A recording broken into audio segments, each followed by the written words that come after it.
Sorry.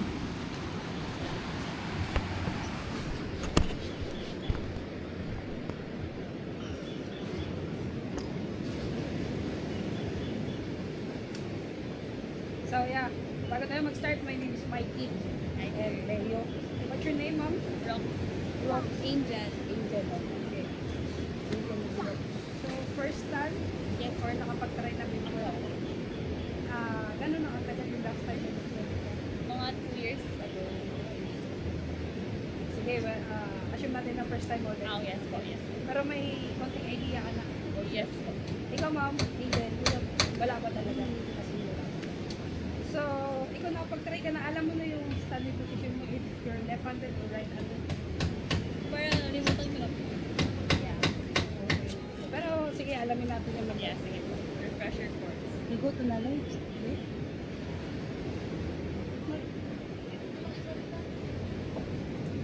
Mag-take off na po kami na.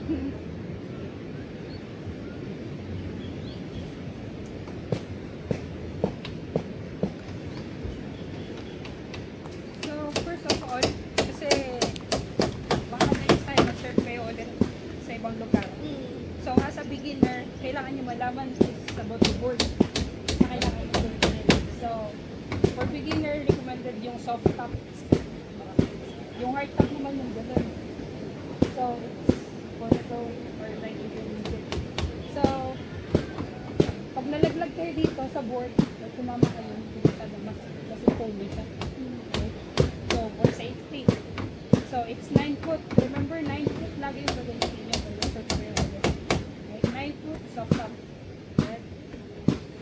So, left-handed ka, ma'am? Yes po. Ikaw, ma'am? Right.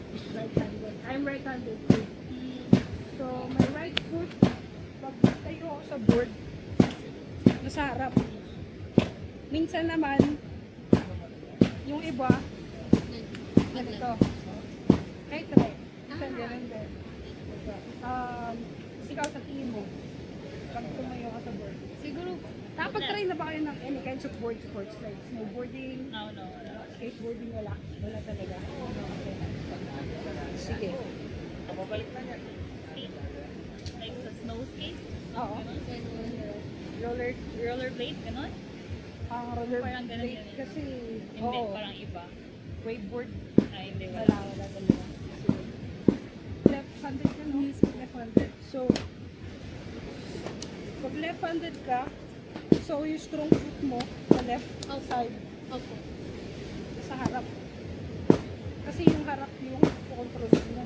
Tapos yung back foot mo, na right foot, stable lang yung siya dyan. Sa likod. Yung pang-control yung left ko, yun kung ano yung nasa plan. Ganun. Sige, tayo ka dito sa board. Pag feel mo comfortable ka, yun yung gamitin natin. Pero mamaya sa tubig, pwede naman natin switch ang pago para magsabi ka lang sa instructor. Sige.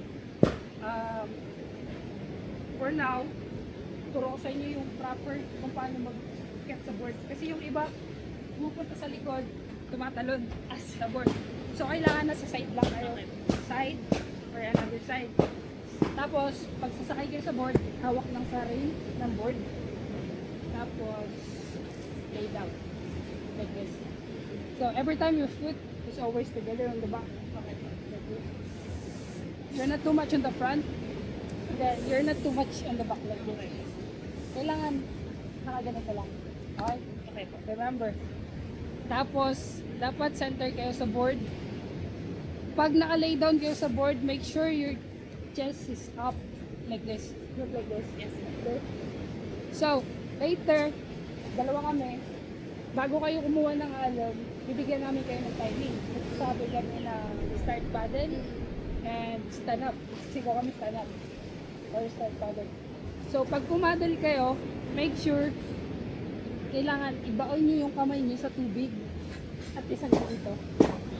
Tapos, pull nyo lang ng gandahan. Okay? Hindi nyo kailangan pumadal ng mabilis. Wala yung power. Slowly lang, pero malalim. So, pag naramdaman nyo na nag-glide na kayo, ready na kayo for starting. Okay?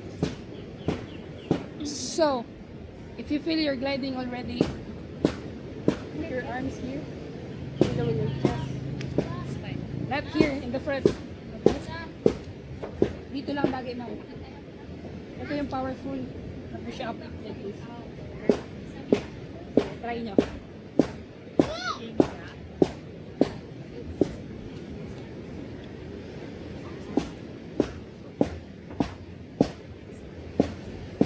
Okay.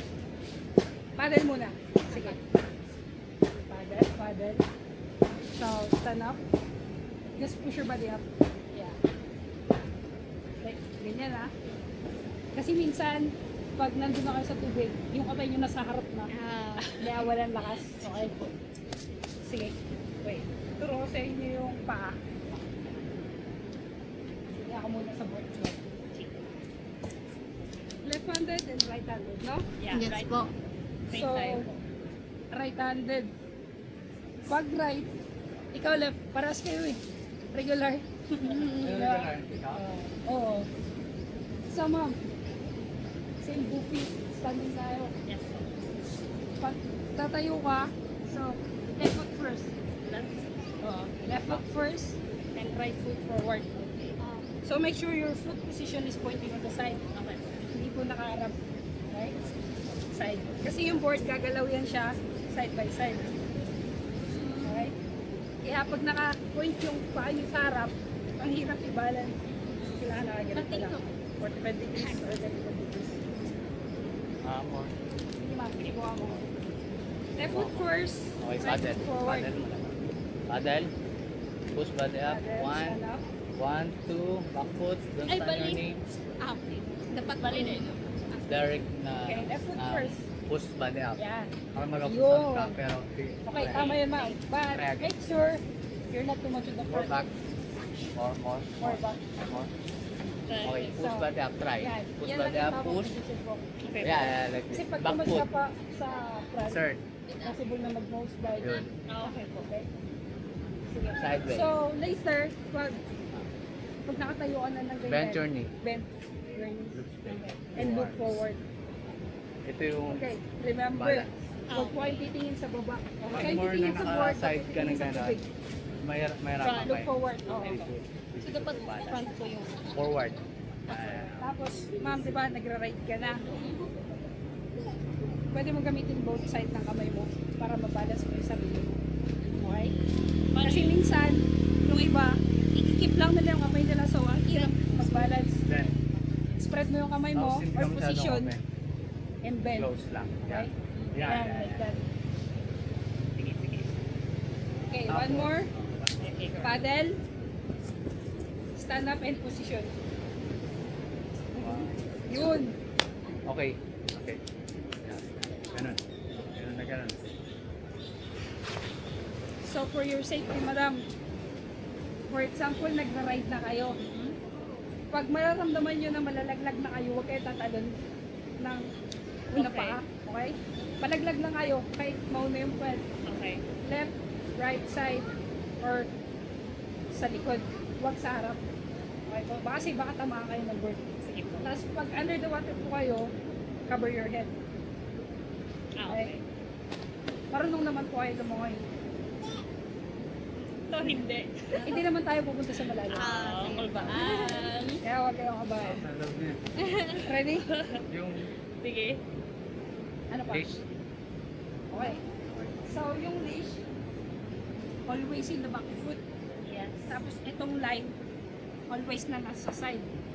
Pag nagkabit kayo ng leash, kailangan tight para hindi siya umikot basta-basta. Pero may chance pa rin na umikot niya sa tubig. Tapos, pag umikot siya, ibalik niya na sa gilid. Okay, okay? Yun yung tamang setup ng leash. Kasi minsan may nagkakabit na dito, or dito, or dito. Pag nandiyan siya sa side na yan, minsan pag tatayo kayo, itali sa buka sa dalawang paa niyo. Okay, ready?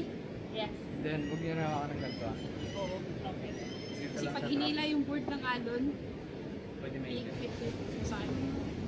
Huwag Doon na lang ako. sa babi sa... Relax lang. Okay. Ready? Down? Last. Oh, yes. Last. Mga 4 eyes kami eh. Yes. Okay lang po